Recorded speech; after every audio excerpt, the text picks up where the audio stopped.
Back with Marty now to talk about the Leafs. They have lost in regulation to Vegas, to Colorado, to Florida in the last week. And the Oilers have lost 7 of 10. Marty, which of these teams needs a wake-up call more? Well, both teams need a wake-up call. And look, there's no denying that there are two teams, especially in Canada, that have high hopes to winning a Stanley Cup.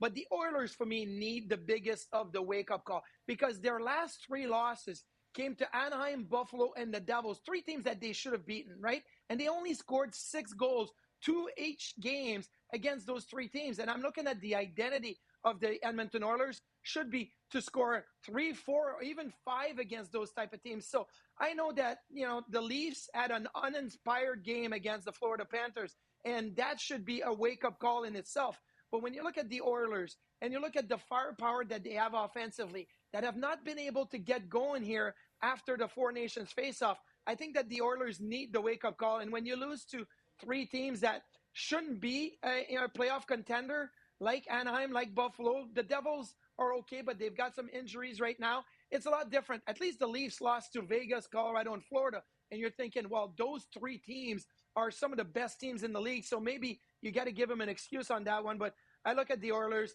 They better show me some energy, some inspired hockey, especially offensively, because right now they're not playing their best, and they do need a wake-up call. Well, part of the Oilers and Leafs problems actually starts with their captains. Neither McDavid nor Matthews are really living up to the lofty expectations that they have set for themselves. Which is having a more disappointing season? Okay, this is going to be tricky, right? Because, look, Matthews is not scoring, but I think I'm going to give him a pass because of the injury this year, and it's taken him a while to get going. But Connor McDavid could be injured as well. But the biggest thing with me and why I think that Connor McDavid is underperforming the most out of those 2 players is because of the goal scoring.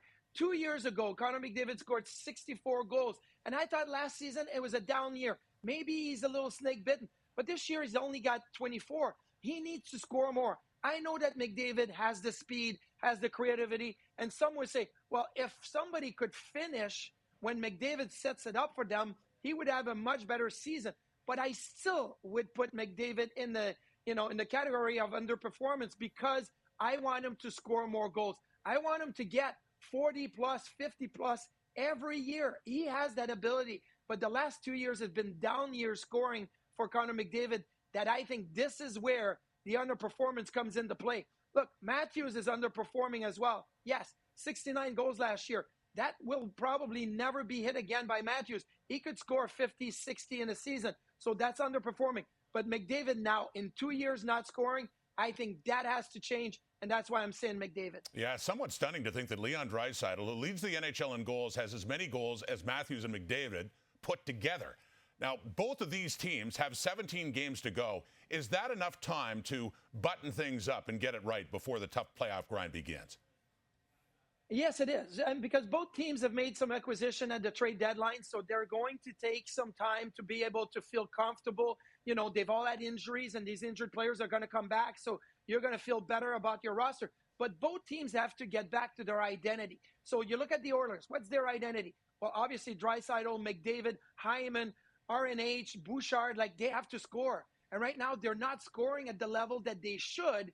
And because they're so fragile, and Coach Knobloch has said that a couple of times now since the Four Nations face-off, that they're fragile. Well, maybe they're worried more about defensive hockey, and they're not scoring. So they got to get back to their scoring identity. But the Leafs have a better defensive system, and that should be their identity. But they've given up a lot of goals, 7 to Colorado. They've given up 5. They've given up 4.